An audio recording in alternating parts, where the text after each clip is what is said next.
नमस्कार। मैं आर के सक्सेना, मास्टरमाइंड कोचिंग रीवा, मध्य प्रदेश।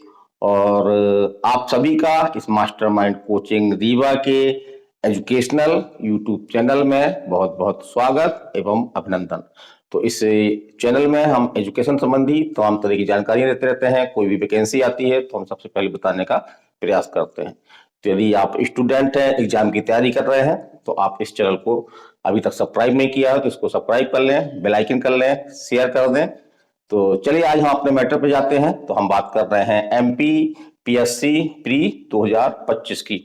तो जी हाँ, एमपी पीएससी 2025 का आज 16 फरवरी 2025 को इसका एग्जाम संपन्न हो गया। दो पाली में, जी हाँ, दो पेपर थे आपके, फर्स्ट और सेकंड पेपर। तो दो पाली में सुबह 10 से लेकर के 12 बजे तक, और सेकंड आपका 2:15 से लेकर के 4:15 तक एग्जाम संपन्न हो गया। और रीवा में भी इसके सेंटर थे। रीवा में 4200 छात्रों के लिए कुल मिलाकर के आपके 12 एग्जाम सेंटर बनाए गए थे। तो हम एग्जाम सेंटरों का भी हमने निरीक्षण किया। हम कई एग्जाम सेंटर गए और वहां की हमने जो है वो देखा, बच्चों से बात की। यद्यपि जिस तरह से आपका ईएसबी व्यापम के एग्जाम में बच्चों को नंबर मालूम पड़ जाते हैं कि उनके कितने क्वेश्चन सही हैं, कितने नंबर आ रहे हैं, लेकिन एमपीपीएससी में इस तरह कोई व्यवस्था नहीं है। तो ये तो नहीं बता पाए बच्चे कि कितने नंबर तक उनके आ रहे हैं, क्योंकि नंबर उनको चेक करने होते हैं घर में। एक जोड़ घटाव होता है और उसके बाद ही वो नंबर क्लियर करके जान बता पाते हैं। तो बच्चों से हमने यही पूछा कि पेपर का लेवल कैसा रहा, क्या पेपर आपको सरल लगा, कठिन लगा। तो इन तमाम बातों पर हमने विचार किया। हमारी मास्टर, आज संडे है रपी, तो मास्टरमाइंड की जो हमारी आपकी टीचर्स टीम है उनको हमने एक साथ बुला करके और पेपर का हमने जो है वो एक प्रकार से एनालिसिस किया। और पेपर लेवल कैसा रहा, तो पेपर लेवल जनरली हम कह सकते हैं कि जिस तरह से पीएससी के पेपर होते रहे हैं, कुछ क्वेश्चन काफी कठिन रहे, कुछ इसमें पुराने आंकड़े पूछे गए जिससे बच्चों को थोड़ी सी दिक्कत हुई। एमपी के खास तौर से कुछ क्वेश्चन कठिन थे, कुछ क्वेश्चन काफी सरल थे। इस प्रकार से हम कहें कि मिला जुला था आपका पेपर। इस तरह से आपके एमपीपीएससी के पेपर आते रहे। और कई बच्चों से मैंने स्वयं भी बात की, तो उससे भी हमने अंदाजा लगाया कि बच्चों के पेपर जो है किस तरह से रहे, और इससे हमको कट ऑफ बनाने में जो है वो एक सुविधा मिलेगी। और कट ऑफ हम आज आपको बताएंगे इस वीडियो में। और थोड़ा सा ये भी देखा गया कि कई बच्चे ऐसे हमको दिखे बाहर, सेंटर के बाहर, जो पीएससी का एग्जाम दे रहे थे लेकिन उन्होंने इस बार पीएससी का फॉर्म भी नहीं भरा। तो एक प्रकार से ये भी देखने में आया कि पदों की जो निरंतर संख्या घट रही है, उसके कारण से बच्चों में पीएससी के प्रति उदासीनता आ रही है। तो हमारी शासन प्रशासन से यही अनुरोध है कि पीएससी में लगभग ऐसे पद दिए जाएं ताकि बच्चों का जो पीएससी के प्रति आकर्षण है वो बना रह सके। तो चलिए, हमने जो टीम के साथ विश्लेषण किया पेपर का, और हमने बहुत सारे आंसर ढूंढे हैं, एक आध दो आंसर हमारे डाउट में है, तो वो भी हम क्लियर कर देंगे आगे चल करके। और हमने इसकी आंसर शीट बना ली है, हमने बकायदा पीडीएफ बनाई है, और उस पीडीएफ में आंसर को टिक किया गया है। तो यदि आपने एमपीपीएससी दिया है और आप एक अच्छे सटीक आंसर की चाह रखते हैं, तो आप हमारे मोबाइल नंबर 930-281-2239 पर आप हमको व्हाट्सएप कर सकते हैं कि सर हमको जो है वो एग्जाम की हल पेपर पत्र हमको जो है वो भेज दिया जाए, तो हम आपको निःशुल्क भेज देंगे। तो चलिए, अब हम बात करते हैं कि जो हमारा संभावित, जी हाँ, हम संभावित बोल रहे हैं क्योंकि कट ऑफ जो है हमेशा संभावित ही होता है। ये मेरा एनालिसिस है, मेरी टीम का एनालिसिस है, उसके आधार पर कितने नंबरों तक आप प्री जो है वो क्वालिफाई कर जाएंगे, वो आप आज आपको इस वीडियो में बताने जा रहे हैं। तो बने रहिएगा, लास्ट तक बने रहिएगा। ये संभावित कट ऑफ है, इसमें 1 या 2 नंबर प्लस या माइनस हो सकते हैं।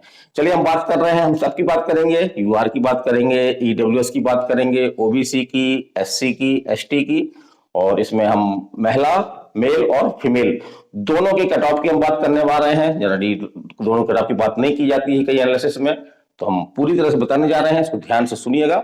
और यदि आप ये नंबर ला रहे हैं तो निसंदेह रूप से आप मेंस की तैयारी में जुट जाएं। तो हम बात कर रहे हैं सबसे पहले अनरिजर्व सीटों की, जी हाँ, यूआर की। तो यूआर में जो मेल का कट ऑफ हमारे अनुसार है वो लगभग आपका 81 नंबर रह सकता है। इसी तरह से फीमेल है, तो फीमेल का कट ऑफ जो है वो थोड़ा सा कम रहता है आपका यूआर से, तो वो हम मान रहे हैं कि 79 या 78 तक जा सकता है।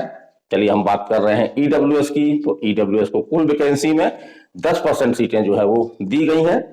तो इसका कट ऑफ सर थोड़ा सा यूआर से कम जाता है, और ये देखने में भी आया है कि ओबीसी और आपका जो ईडब्ल्यूएस है इसका कट ऑफ लगभग जो है वो सेम भी रहता है। तो हमने सेम माना है। ईडब्ल्यूएस का कट ऑफ जो है वो 79% मेल के लिए, और जहां तक हम फीमेल की बात करते हैं तो लगभग 77।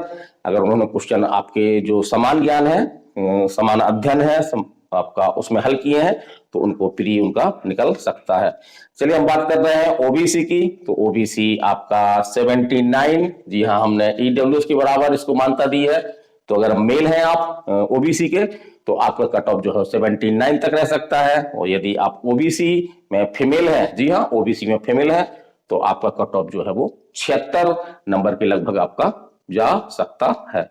हम बात कर रहे हैं एससी की। तो जो हाँ एससी, तो एससी का आपका 75 थोड़ा सा ज्यादा बता रहे हैं हम, क्योंकि सीटों की संख्या काफी कम है और अच्छे बच्चे इसमें मिल जाते हैं। तो इस बार सीटों की संख्या को देखते हुए कट ऑफ हमें मान रहे हैं आपका मेल का, जी हाँ एससी मेल का आपका 75 क्वेश्चन यदि राइट है आपके।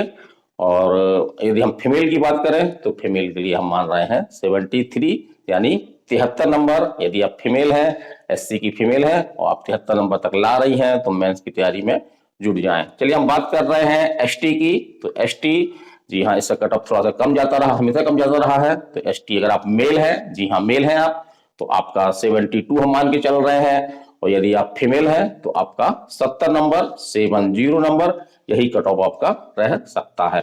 अब यहाँ पे कुछ बच्चे ऐसे हैं जो फिजिकल हैंडीकैप हैं, तो उनके कट ऑफ के बारे में हम कह सकते हैं कि यदि उन्होंने 50 या 55 के आसपास उन्होंने अगर यूआर है, तो अगर किए हैं क्वेश्चन सही किए हैं तो उनका जो है वो मेंस देने का उनको चांस मिल सकता है। और यहाँ पे हम थोड़ी सी और बात कर लें तो आप इससे संबंधित कोई भी अगर आपके डाउट है अंदर, जी हाँ एमपीपीएससी को लेकर कोई भी डाउट है आपके अंदर, तो आप हमसे क्वेश्चन पूछ सकते हैं। हमारा मोबाइल नंबर आप नोट कर लें, जैसा हमने पहले बताया आपका 930 281 2239। तो जो क्वालिफाई कर रहे हैं, नंबर इतने प्राप्त कर रहे हैं, ये हमने संभावित कट ऑफ है। जो थोड़ा बहुत हमने जैसा कहा पहले कि प्लस 1-2 नंबर अधिक हो सकता है या माइनस 1-2 नंबर हो सकता है। तो आज का वीडियो कैसा लगा हमारा ये, और एमपीपीएससी के संबंध में निरंतर हम आपको जानकारियां देते रहते हैं, कई बच्चे हमसे संपर्क में रहते हैं। और यहाँ पे हम थोड़ी सी बात कर लें, क्योंकि बहुत सारी बच्चियां जी हाँ जो पीएनएसटी वगैरह का एग्जाम देती हैं, पीएनएसटी हो गया आपका, एमएससी नर्सिंग हो गया, पोस्ट बेसिक नर्सिंग हो गया, या आपका जो है वो एम्स एएनएम हो गया, तो इनकी काउंसलिंग को लेकर के अभी तक कोई अपडेट ऐसा नहीं मिला है। लेकिन जिस तरह से पूरी उम्मीद है कि आपकी एएनएम की सेकंड राउंड की काउंसलिंग जल्द ही होगी आपकी, इसी तरह से जो पोस्ट बेसिक या एमएससी नर्सिंग की जो सेकंड राउंड की काउंसलिंग है वो भी आपकी जल्दी होगी। और जहां तक पीएनएसटी की थर्ड राउंड की काउंसलिंग है तो उसके भी शीघ्र ही आने होने की संभावना है।